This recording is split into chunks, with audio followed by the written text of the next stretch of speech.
For decades, the world believed that Queen Elizabeth II and Prince Philip shared an unbreakable bond. Their marriage lasted more than 70 years, built on duty, loyalty, and a steadfast commitment to the crown. However, a recent revelation from their daughter, Princess Anne, has challenged the long-held perception of their unity. She has finally addressed why her father chose to live separately from the Queen in his final years. The public had long assumed that Prince Philip's move to Wood Farm was merely a retirement decision, a quiet retreat from the rigors of royal life. Yet, according to Princess Anne, the reality was far more complex. Her words have sparked unsettling questions about the true nature of their marriage, questions that royal insiders have long avoided. Was Philip simply seeking a peaceful existence, or was there a deeper, unspoken truth behind his departure? When Prince Philip withdrew from public duties in 2017, many expected him to remain close to the Queen at Buckingham Palace or Windsor Castle. Instead, he made the unexpected decision to relocate to Wood Farm, a modest cottage on the Sandringham estate. The move stirred speculation, though the royal family insisted it was purely a logistical choice. Now, Princess Anne has suggested otherwise. Philip spent decades in a role that never quite suited him. He was a man of action, a naval officer who thrived on purpose. Becoming the Queen's consort required him to abandon his military career and suppress his strong personality in favor of a more subdued role. For someone of his nature, it was a lifetime of sacrifice. Princess Anne's comments hint at the possibility that in his final years, Philip sought to reclaim a sense of freedom that had eluded him for so long. But was this truly his choice, or had it been a long-standing, unspoken agreement between him and the Queen? Despite their public image of unity, their marriage was always unique, defined as much by duty as by love.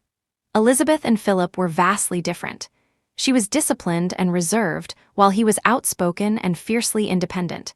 Their partnership endured, but not without challenges. Princess Anne's revelation suggests that by the time Philip retired, both he and the Queen had come to understand that they functioned better apart. He longed for simplicity, while she remained devoted to the throne. And yet, even in their physical separation, their connection remained unbroken. There was no estrangement, no hostility, only the undeniable fact that Philip had chosen to step away. This revelation raises even more pressing questions. Had Philip been unhappy in his royal role for longer than anyone had realized?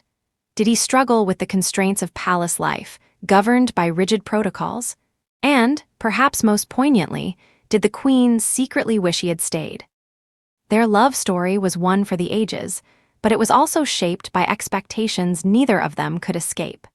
To truly understand this decision, one must revisit the origins of their extraordinary romance.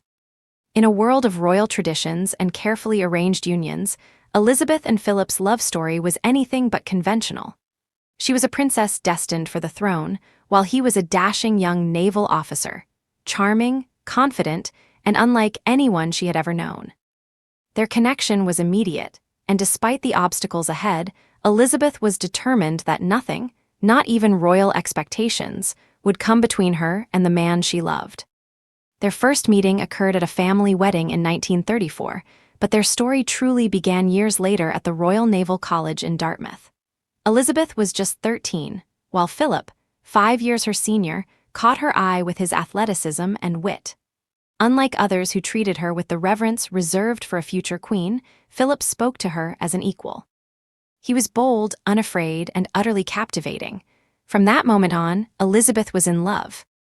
Over the years, they exchanged letters, their affection deepening despite the physical distance.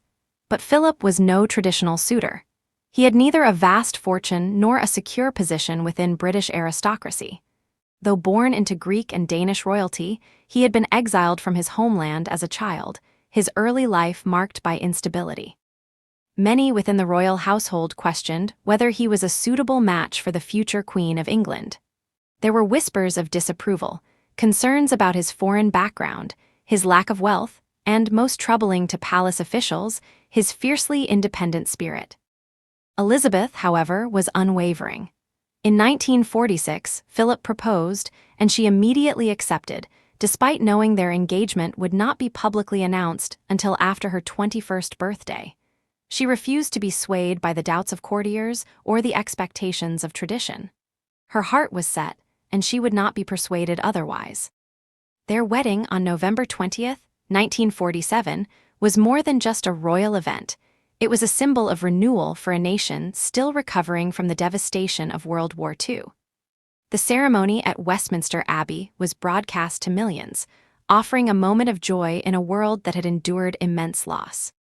Philip, in marrying Elizabeth, renounced his Greek and Danish titles, adopted the surname Mountbatten, and dedicated himself to a new role, one that would define the rest of his life. Yet love alone was never going to shield them from the weight of duty. Elizabeth was the heir to the British throne, and Philip was bound to a life where his role, his influence, and even his ambitions would always come second. Their love was undeniable, but so too were the sacrifices that came with it. When Elizabeth ascended the throne in 1952, everything changed, not just for Britain, but for their marriage. The woman Philip had married was now the queen, and the expectations surrounding their relationship were no longer just personal, they were dictated by the monarchy. Philip, once a confident naval officer with aspirations of his own, now found himself in a role that was both significant and deeply frustrating. He was the queen's consort, but what did that truly mean? Unlike a king, he held no real power, no official authority beyond supporting his wife. For a man as strong-willed as Philip, this was no small sacrifice. He had been raised to lead, yet now he had to navigate life as the second most important person in his own marriage. Every decision, every public appearance, every aspect of his existence was dictated by royal protocol. He was expected to walk 2 steps behind his wife, to yield to her in every official capacity, and to find purpose in a life where his influence was, at best, symbolic. Elizabeth, for her part, was torn between her roles as wife and sovereign. From the moment she took the throne, her personal desires became secondary to the demands of the crown. She could not be a traditional wife, nor could she prioritize her marriage over her responsibilities as queen. Philip, however, was not one to fade into the background quietly. He possessed a sharp wit, an independent streak, and a disdain for the suffocating formalities of court life. While Elizabeth remained composed and measured in public, Philip was blunt and unfiltered, qualities that sometimes led to tensions behind palace doors. Over the years, he struggled with the constraints of his role, while Elizabeth bore the immense pressure of leading a nation and maintaining her marriage. Despite their struggles, their love endured, strengthened by mutual respect and an unspoken understanding. Yet, as Princess Anne's revelation suggests, Philip's decision to step away may have been years in the making. Was his retreat truly a matter of choice, or was it an arrangement quietly orchestrated behind palace doors? Even in death, Prince Philip remains an enigma. His decision to live separately from the Queen has been explained as a personal choice, an act of independence, and a practical arrangement. But was it truly his decision? Or was there more happening behind the scenes, forces within the palace that gently guided him toward isolation?